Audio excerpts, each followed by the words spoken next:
Shalom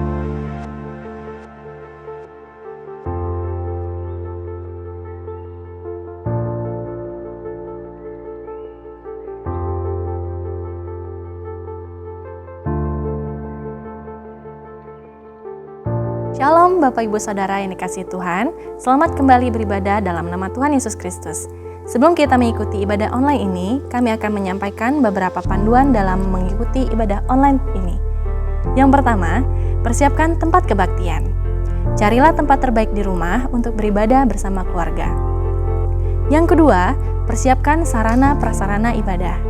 Sebelum ibadah dimulai, pastikan persiapan elektronik seperti handphone, laptop, atau TV untuk mengikuti ibadah online tersebut. Dan persiapkanlah Alkitab untuk mengikuti pembacaan firman Tuhan di dalam ibadah tersebut. Yang ketiga, persiapkan diri. Walaupun diadakan di rumah, sadarilah bahwa kita bersama-sama sedang menghadap Allah, sebagaimana layaknya ketika kita beribadah di gereja. Kita dapat berdiri pada saat menerima doa berkat. Mari kita ikuti kebaktian dari awal hingga akhir secara penuh. Demikian panduan sederhana ini kami sampaikan. Selamat beribadah.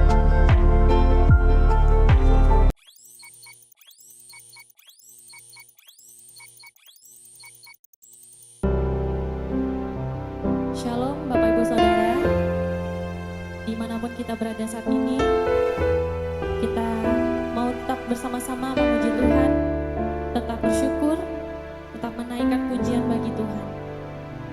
Haleluya. Pada pagi hari ini, sebelum kita memulai ibadah kita, mari kita berdoa bersama-sama. Bapa, terima kasih atas berkat-Mu bagi kami semua, sehingga kami ada hingga saat ini Tuhan. Itu semua berkat kemurahan dari Engkau dan lawatan dari-Mu. Tuhan, sebentar kami akan beribadah bersama-sama Tuhan. Berkati setiap kami yang mengambil pelayanan, berkati juga hamba-Mu yang akan memberitakan firman-Mu, berkati hamba-hamba-Mu dan anak-anak-Mu yang mengikuti ibadah dari rumah masing-masing. Dan kami siap Tuhan untuk beribadah kepada-Mu pada saat hari ini, dengan nama Tuhan Yesus Kristus. Haleluya, amin.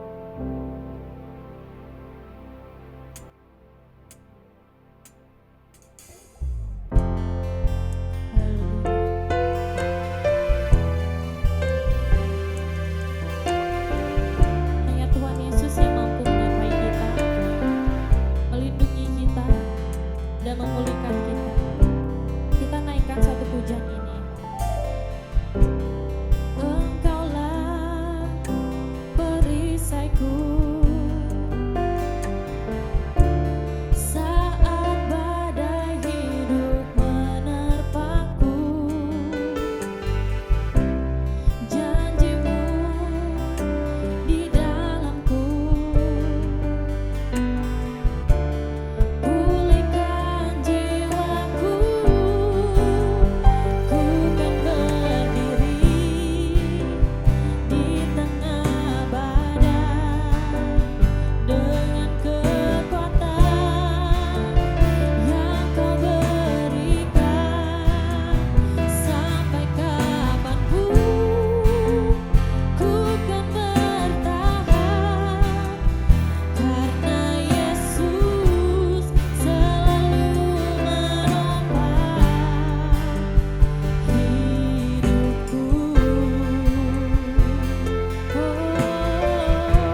tiba saatnya bagi kita untuk mendengarkan firman Tuhan. Sebelumnya mari kita angkat satu pujian ini. Tiada yang mustahil bagimu Tuhan, tidak ada yang tidak mungkin bagimu. Haleluya. Ku yakin saat kau berfirman, ku menang saat kau bertindak. Hidupku hanya ditentukan oleh perkataanmu.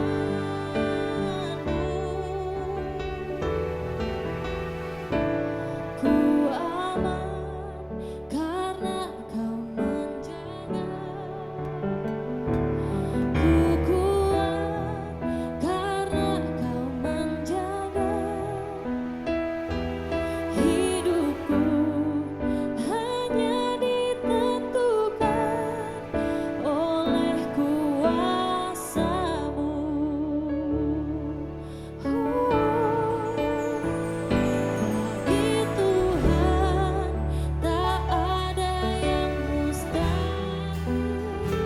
Bagi Tuhan tak ada yang tak mungkin. Mujizatnya disediakan bagiku.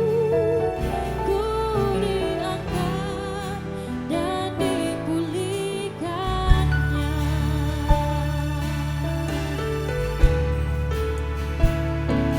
Ku aman karena kau menjaga. Ku kuat karena kau menopang. Hidupku hanya ditentukan oleh kuasa-Mu.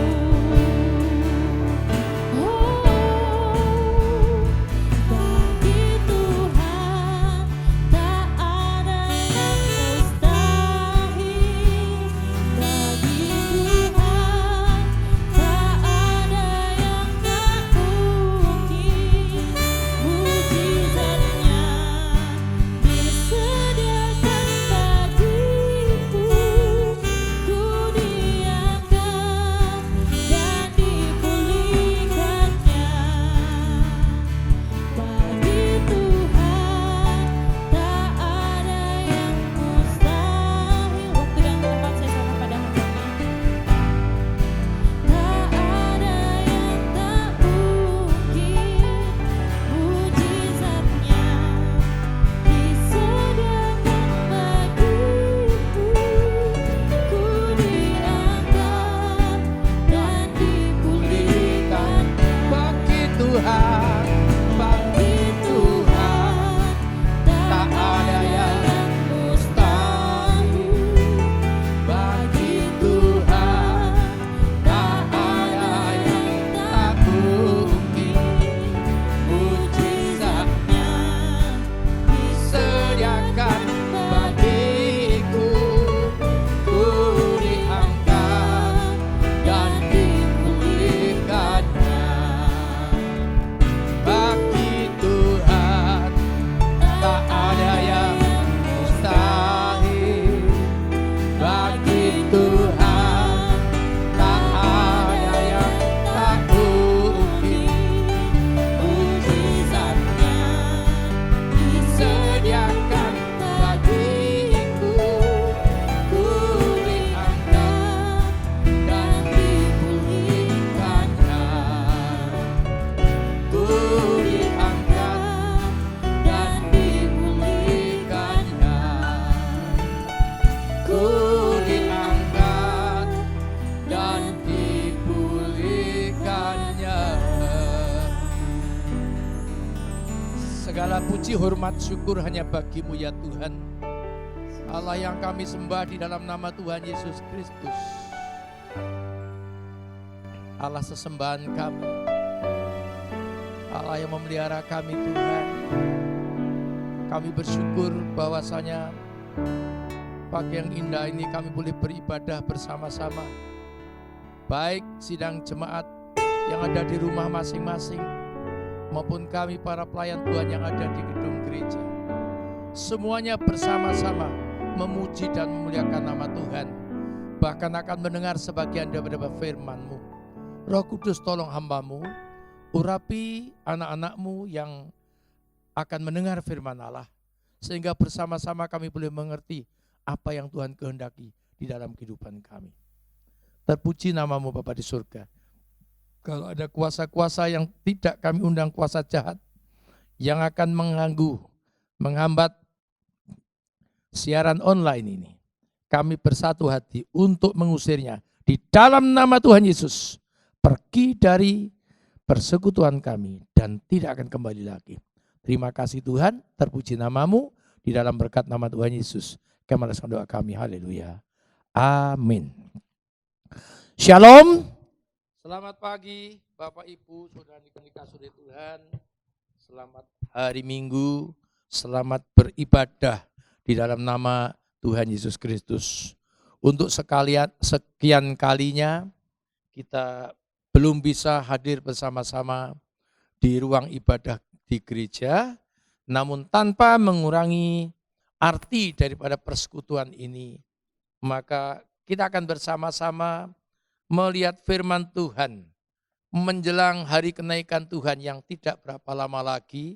Maka kita akan melihat bahwa sebelum kenaikannya, setelah kebangkitan daripada kematiannya, Tuhan Yesus menampakkan diri kepada murid-muridnya, dan kita akan dengar bagaimana dan bagaimana penerimaan ataupun anggapan daripada murid-muridnya. Kita akan membaca di dalam Injil Lukas pasal 24, ayat yang ke-36 sampai dengan ayat yang ke-49. Saya akan baca firman Tuhan. Yesus menampakkan diri kepada semua murid. Ya. Lukas 24, ayat yang ke-36 sampai 49. Dan sementara mereka bercakap-cakap tentang hal-hal itu, Yesus tiba-tiba berdiri di tengah-tengah mereka dan berkata kepada mereka, "Damai sejahtera bagi kamu." Mereka terkejut dan takut dan menyangka bahwa mereka melihat hantu.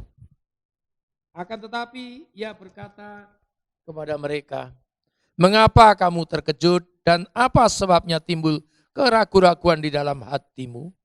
Lihatlah tanganku dan kakiku, aku sendirilah ini. Rabalah aku dan lihatlah, karena hantu tidak ada daging dan tulangnya, seperti yang kamu lihat ada padaku." Sambil berkata demikian, ia memperlihatkan tangan dan kakinya kepada mereka. Dan ketika mereka belum percaya karena girangnya dan masih heran, berkatalah ia kepada mereka, "Adakah padamu makanan di sini?"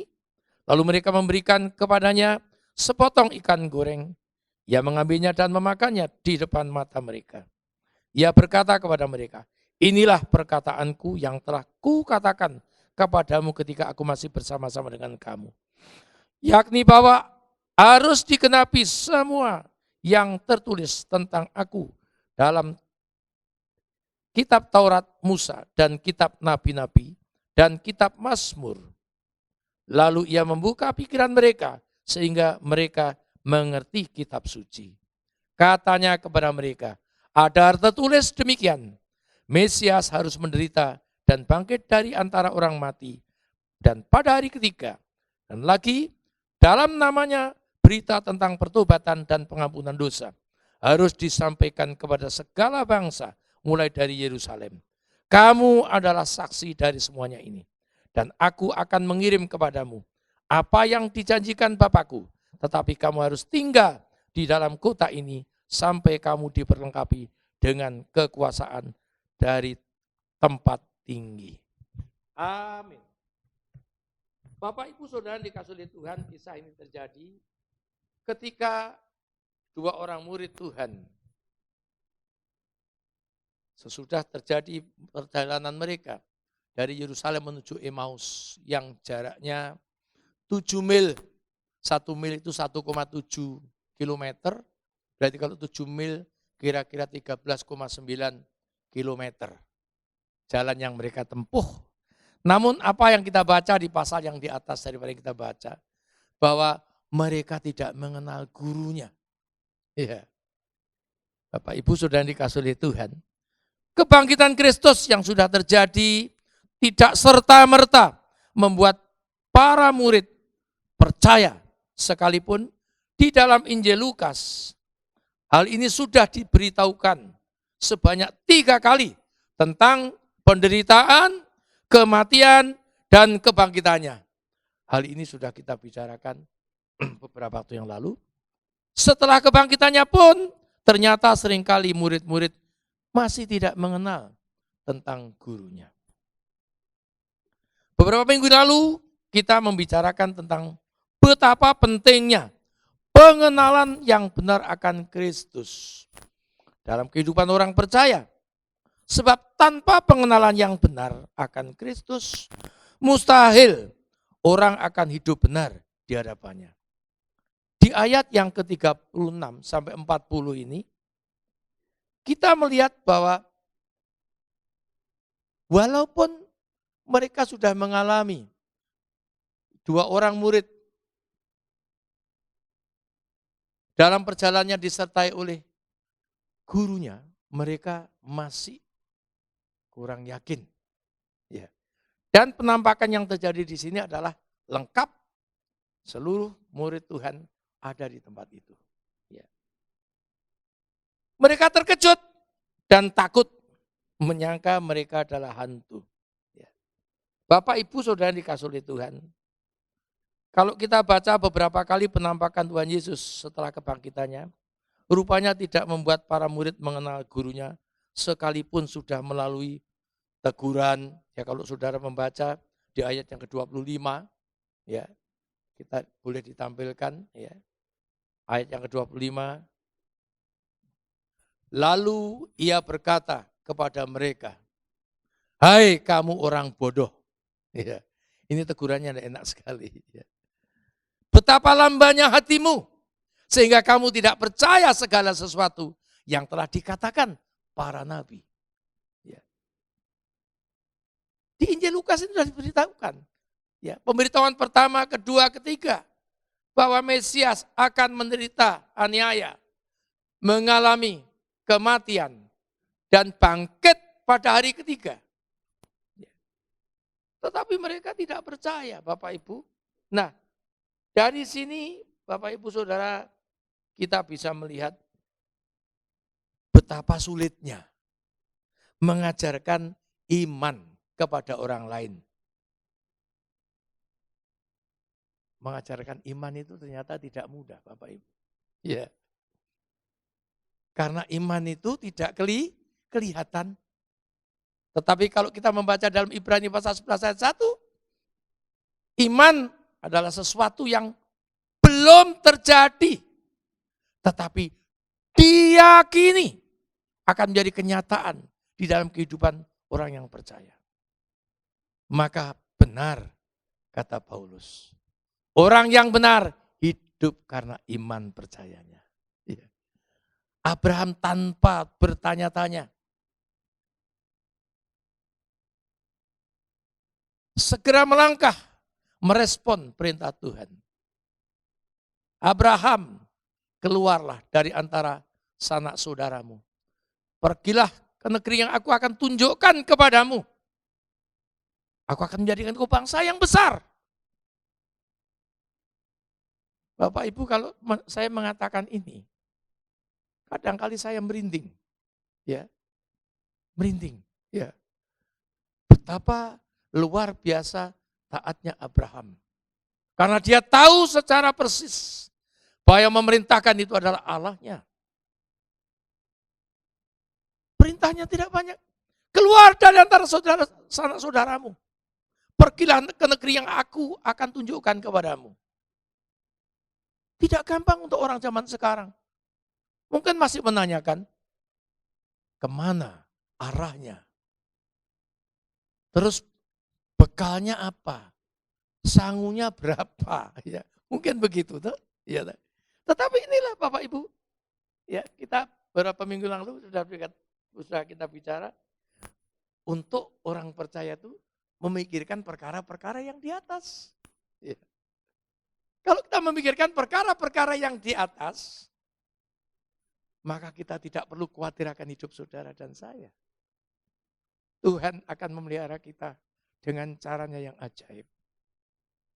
Amin Bapak Ibu sudah dikasih oleh Tuhan. Betapa sulitnya mengajarkan iman kepada orang lain. Terlebih pada kenyataan sekarang ini menghadapi krisis. Teristimewa krisis corona. Ya, virus yang sedang melanda seluruh dunia ini. Orang pada khawatir, orang pada takut dan sebagainya dan sebagainya. Boleh Bapak Ibu, kita masih hidup di dunia ini. Tetapi saya katakan kekhawatiran kita jangan berlebihan. Sehingga kekhawatiran, ketakutan kita kepada corona melebihi ketakutan kita kepada Tuhan. Corona tidak memiliki kuasa apapun untuk mencabut nyawa kita. Tetapi takutlah kepada Dia yang Dia bisa membinasakan tubuh dan roh kita. Seujung rambut pun jatuh dari kepala kita, satu rambut pun, selai rambut pun ada di dalam perintahnya. Ya, para murid yang sudah 3,5 tahun mengikut Dia pun ternyata tidak serta-merta percaya setelah terguncang hatinya akibat kematian sang guru. Bahkan masih perlu dicelikkan dengan bukti-bukti yang sebenarnya tidak perlu. Tidak perlu toh. Wong sudah diberitahukan, lihat tanganku, lihat kakiku. Hantu tidak ada daging dan tulang, tetapi padaku ada daging dan tulang. Tidak perlu kita dibuktikan seperti itu. Kalau kita percaya. Ya. Namun inilah yang terjadi, Bapak Ibu Saudara dikasih oleh Tuhan. Bandingkan dengan apa yang dikatakan oleh Paulus. Ya. Dia tidak pernah bertemu, ya, bertatap muka dengan Yesus. Tetapi dia menerima penglihatan kepada dari Yesus dalam perjalanannya menuju ke Damsyik.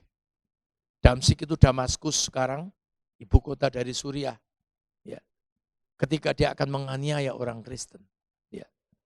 Apa yang dikatakan di sini? Di 2 Korintus 5 ayat 7, mungkin bisa ditampilkan itu.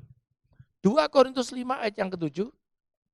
Sebab hidup kami ini adalah hidup karena percaya, bukan karena melihat. Ini yang hebat Bapak Ibu. Ya. Para murid masih ragu. Tetapi Paulus yang tidak pernah bertatap muka dengan pribadi Yesus. Dia percaya dan imannya ini seperti ini. Sebab hidup kami ini adalah hidup karena iman. Karena percaya, bukan karena melihat. Ini yang luar biasa. Bapak Ibu Saudara dikasih oleh Tuhan. Kalau Bapak Ibu Saudara percaya setelah melihat, itu namanya bukan iman. Itu adalah kenyataan. Ya. Logis, logika, karena saudara dan saya, bukan selamanya logika itu tidak bagus. Logika itu bagus. Tetapi dalam hal-hal yang rohani seperti ini, firman Allah mengatakan orangku yang benar hidup karena iman percayanya. Ya. Tuhan membuka pikirannya. Ya. Di ayat yang ke-45. Lalu Tuhan membuka pikiran mereka. Sehingga mereka mengenal firman Tuhan. Membuka pikiran adalah bagian terpenting bagi kehidupan orang percaya. Dan di dalam perjanjian baru, hal ini dikerjakan oleh Roh Kudus. Ya. Roh Kudus yang akan mengajarkan kepada saudara dan saya apa yang harus kamu kerjakan. Bapak Ibu Saudara bisa baca nanti dibuka kalau sedang membawa gadget ataupun Alkitab dalam Yohanes pasal 14 ayat 26 itu. Di dalam perjanjian baru pekerjaan Roh Kudus lah yang akan membukakan kebenaran ini. Ya. Lah Roh Kudus ini harus tinggal di dalam kehidupan setiap orang yang percaya. Ya. Kalau Roh Kudus tinggal di dalam diri kita, maka kita tidak mengerti firman Tuhan. Ya. Di dalam Roma pasal 10 ayat 17, iman datang dari mendengarkan firman Kristus. Oleh karena itu, orang percaya harus pandai menggunakan waktu untuk mendengar dan menyimpan firman-Nya. Ya. Kalau pemazmur mengatakan firman-Mu pelita bagi kakiku, terang bagi jalanku. Iman datang timbul dari pendengaran. Pendengaran akan firman Kristus. Manfaatkan. Banyak sekali. Dengan adanya gadget sekarang ini, saudara. Kita tidak dibatasi, kita tidak harus membawa buku yang besar. Pergi ke kantor tidak harus membawa Alkitab. Tetapi ada waktu jeda, istirahat. Saudara dan saya bisa merenungkan firman Allah. Bisa membaca firman Allah. Banyak hal yang bisa kita buka tentang kebenaran firman Allah. Melalui gadget yang saudara dan saya miliki. Gunakan untuk hal-hal yang positif. Hal-hal yang membangun iman. Bukan hanya untuk membangun relasi dengan sesama. Tetapi gunakan gadget yang saudara dan saya punya untuk membangun relasi dengan Tuhan. Amin. Ini Bapak Ibu. Ya. Tidak banyak, sedikit sekali orang yang memanfaatkan itu. Hanya memanfaatkan untuk WA, untuk main-main. Kadang-kadang hanya sesuatu yang guyon atau hal yang kadang-kadang malah menimbulkan pertengkaran karena lewat gadget bisa ya diunggah bermacam-macam kalimat atau kata-kata yang tidak pantas. Ya. Mesias harus menderita dan bangkit dari antara orang mati. Ya, ini Bapak Ibu. Kebangkitan Kristus adalah salah satu kebenaran utama di dalam Injil. Bapak Ibu Saudara dan saya harus tahu ya. Bahwasanya ya, bahwa di antara yang akan saya sebutkan ini kebangkitan itu menunjukkan kuasa daripada Kristus melalui Roh Kudus-Nya atas dosa dalam kehidupan orang percaya sehari-hari. Kita diingatkan pada waktu hari kebangkitan yang lalu. Kebangkitan Kristus dari antara orang mati. Kuasa yang spektakuler, yang luar biasa. Bisa membuka pintu kubur. Bahkan mampu mengadakan gempa yang hebat. Yang bisa membuka batu penutup kubur. Nah, Bapak Ibu. Nah, kuasa ini ya akan ada di dalam kehidupan orang yang percaya. Ya. Meyakini akan kuasa kebangkitannya. Maka kuasa itu akan saudara dan saya miliki. Sehingga dosa tidak mampu berkuasa lagi atas hidup saudara dan saya. Luar biasa Bapak Ibu. Kita akan melihat coba di dalam Efesus 1 ayat 18 sampai 20. Dan supaya ia menjadikan mata hatimu terang. Agar kamu mengerti pengharapan apakah yang terkandung dalam panggilannya. Betapa kayanya kemuliaan bagian yang ditentukannya bagi orang-orang kudus. Dan betapa hebat kuasanya bagi kita yang percaya. Sesuai dengan kekuatan kuasanya. Kuasa kebangkitan adalah kuasa yang hebat. Ya, luar biasa. Ya. Bapak Ibu Saudara dikasih oleh Tuhan. Kebangkitan itu menjamin bahwa kuasa kebangkitan yang luar biasa itu akan ada di dalam kehidupan saudara dan saya. Bila mana kita taat kepada firman-Nya. Takut kepada Dia. beribadah dengan rasa hormat dan takut. Bapak Ibu sudah dikasih oleh Tuhan. Yang kedua, jangan lupa bahwa kebangkitannya itu juga akan memastikan adanya penghakiman orang fasik di masa depan. Ya. Bapak Ibu jangan iri melihat orang fasik, orang yang hidupnya mewah sekali. Hidupnya ini boleh hidup mewah kalau memang itu didapatkan dari orang yang memang halal, bukan karena korupsi, bukan karena menipu dan sebagainya. Ya, tetapi saudara dan saya harus ingat bahwa orang-orang fasik akan menerima penghukuman dalam Kisah Rasul pasal 17. Ya, ayat 30 dan 31. Kebangkitan Kristus itu memastikan bahwa saudara dan saya dibangkitkan di dalam kemuliaan orang-orang yang percaya dan sungguh mengandalkan Dia.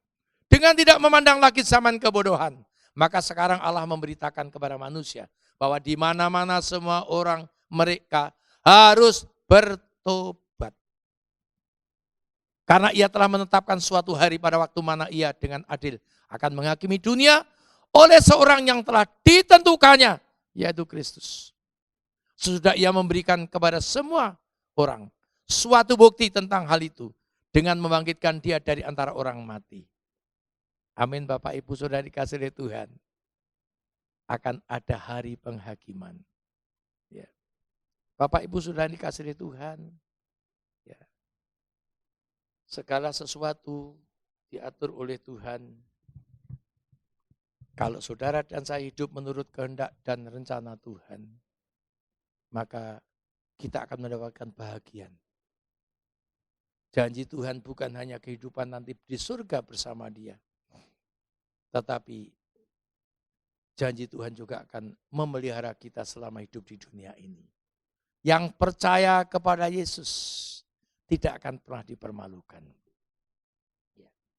Di ayat yang ke-47, tentang adanya pertobatan dan pengampunan dosa. Ya. Bapak Ibu Saudara dikasih oleh Tuhan. Kita tidak boleh memberitakan pengampunan dosa tanpa tuntutan pertobatan. Iya. Dosa diampuni hanya jika orang yang bersangkutan sudah bertobat. Iya. Dosa diampuni apabila yang bersangkutan sudah bertobat. Bila ada pembicara atau pengkhotbah yang menawarkan keselamatan tanpa adanya hidup yang bertobat dan penyerahan diri untuk taat kepada Kristus dan firman-Nya, adalah pendusta. Tidak perlu kita bertobat, tidak perlu. Pokoknya percaya sajalah. Kita itu kan manusia yang lemah. Kita bukan dewa, ada yang mengatakan begitu. Kita bukan nabi. Pokoknya percaya Yesus saja, selamat. Ya. Ini kita dibawa kepada suatu kebodohan. Ya. Pengampunan dosa, keselamatan harus diawali dengan pertobatan dan pengampunan dosa. Akan terjadi keselamatan. Dan keselamatan itu dijaga. Haleluya. Ya. Maka firman Allah mengingatkan kepada saudara dan saya, bertobat. Kalau sampai hari ini masih ada yang hidup dan belum bertobat. Ya. Di Matius pasal 3 ayat 2 ini. Bertobatlah sebab kerajaan surga sudah dekat. Kapan mau bertobat? Bapak Ibu, saudara diguncangkan dengan berbagai macam kejadian tetapi kita tidak pernah merasa. Siapa yang akan menyangka bahwa ada virus corona? Bukan epidemi. Epidemi itu penyakit menular dalam skala yang luas. Tetapi pandemi. Pan itu artinya tanpa batas negara. Ya. Siapa ngira mengguncangkan dunia ini? Bahkan negara adidaya seperti Amerika kedodoran. Iya. Saya mendengar kemarin kota New York katanya setiap hari itu 800 orang yang mati. Satu kota. Saudara bisa membayangkan. Begitu menakutkan. Ya. Tetapi kita harus yakin dengan hidup benar di hadapan Tuhan. Ya, sesuai dengan aturan pemerintah, sekali lagi saya ingatkan, jaga jarak, hidup yang bersih. Ya. Hidup untuk Kristus, mati untungku, katanya Paulus. Artinya mati hidup itu di tangan Tuhan. Bukan di tangan virus corona. Ya, bukan. Kalaupun yang terjadi ada saudara-saudara kita yang dipanggil sesuai dengan melalui virus corona. Kita juga tidak perlu banyak berpikir dan merenung-renungkan. Berbahagialah orang yang mati di dalam Tuhan. Segala amal perbuatannya menyertai dia. Amin. Pasti dia selamat. Selamat. Dan kelak kita akan bertemu di sana. Di Firdaus, di surga yang mulia. Ketika kita percaya kepada Kristus sebagai Tuhan dan Juru Selamat, kita harus meninggalkan cara hidup kita yang lama. Jadi pemberitaan firman Allah. Keselamatan diberitakan. Kalau ada yang memberitakan tanpa memberitakan tentang pertobatan dan pengampunan dosa, itu adalah palsu. Ketika kita menerima Yesus sebagai Tuhan dan Juru Selamat, kita harus menanggalkan kehidupan lama kita. Ya, kita harus menjadi manusia baru. Dan dalam ketaatan kepada Kristus dan firman-Nya, apapun yang terjadi, Allah akan mendengar doa orang-orang yang saleh dan yang melakukan kehendak-Nya. Amin Bapak Ibu Saudara dikasihi oleh Tuhan. Jangan takut. Ya. Ada ini dan itu boleh. Bukan kita minta-minta, bukan. Sesuatu yang diizinkan oleh Tuhan. Tetapi doa orang benar besar kuasanya. Amin. Yohanes 9 ayat 31. Kita tahu bahwa Allah tidak mendengar doa orang-orang yang berdosa, melainkan orang-orang yang saleh yang melakukan kehendak-Nya. Nasihat untuk kita semua, baik saya sebagai hamba Tuhan maupun sidang jemaat yang ada di rumah. Stay at home, nikmati hidup. Saudara, tanpa saudara berbuat apa-apa, dengan tinggal di rumah itu sudah berjasa terhadap bangsa dan negara. Loh enak toh? Tidak usah menyandang bedil perang. Tinggal di rumah itu loh. Stay at home. Ya. Nonton TV saudara. Itu sudah berbuat, wah, saudara menjadi pahlawan. Ya. Ada yang mengatakan demikian. Ya joke atau tidak, tetapi memang kita harus taat. Ketaatan kepada pemerintah yang ada. Ya. Nasihat untuk saudara dan saya, mari tetap hidup di dalam Allah dan kehendak-Nya. Karena Dia yang berjanji itu adalah setia dan tidak berubah selama-lamanya. Amin. Apapun yang terjadi, kita tetap hidup di dalam Tuhan. Setia sampai mati. Ya.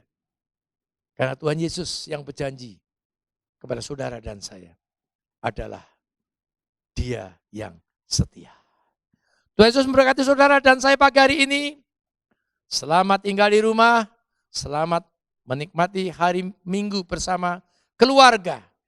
Disertai damai sejahtera dan berbahagia. Tuhan Yesus memberkati kita. Kita tundukkan kepala, kita berdoa. Bapa Surgawi, terima kasih. Hamba-Mu telah menyampaikan kebenaran firman-Mu. Ya, firman-Mu mengingatkan kepada kami. Betapa rindunya kami boleh mengerti akan kehendak Tuhan. Karena kami hidup di dalam perjanjian baru. Di mana Roh Kudus dilimpahkan, dicurahkan dengan sangat luar biasa. Sehingga seharusnya kami makin hari makin mengerti kehendak Tuhan. Karena janji Tuhan bahwa Roh Kudus akan memberitahukan kepada kami apa yang harus kami kerjakan, apa yang harus kami lakukan. Supaya melalui kehidupan kami, nama Tuhan Yesus dibesarkan dan dimuliakan. Berkati anak-anak-Mu Tuhan yang mengambil bagian di dalam kegiatan ibadah online ini. Terima kasih pemain musik, baik itu soundman, baik itu tugas multimedia. Hamba-Mu juga mohon kemurahan. Biarlah berkat Allah yang melebihi segala akal menyertai kehidupan kami selama-lamanya. Hamba berdoa untuk bangsa negara kami. Bapak Presiden kami Pak Jokowi beserta jajaran pemerintahan, baik sipil militer, kepolisian, aparat kesehatan, Tuhan pakai Tuhan untuk bisa menanggulangi virus corona ini. Sehingga tuntas, bukan hanya virus corona yang ditanggulangi, tetapi juga kesulitan ekonomi bisa ditanggulangi dengan baik. Sehingga perekonomian negeri kami segera bisa dipulihkan Tuhan. Teristimewa untuk Pulau Bali. Secepatnya Tuhan, kami boleh menghadapi dan menyelesaikan, menuntaskan untuk kasus corona ini. Lenyap dari bumi Pulau Bali. Berkati pemerintah daerah Bali.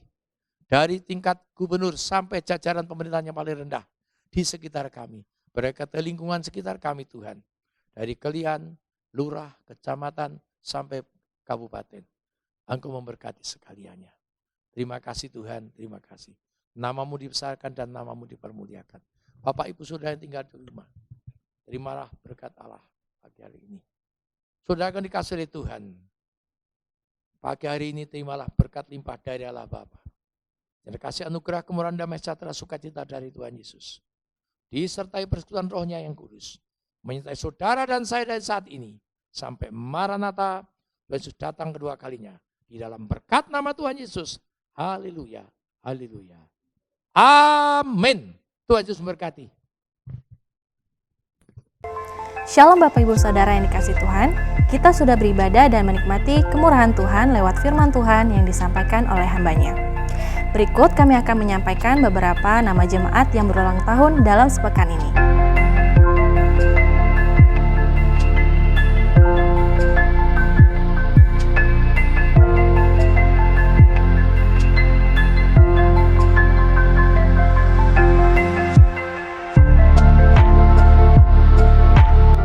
Kami mengucapkan selamat berulang tahun dan selamat hari Minggu. Tuhan Yesus memberkati.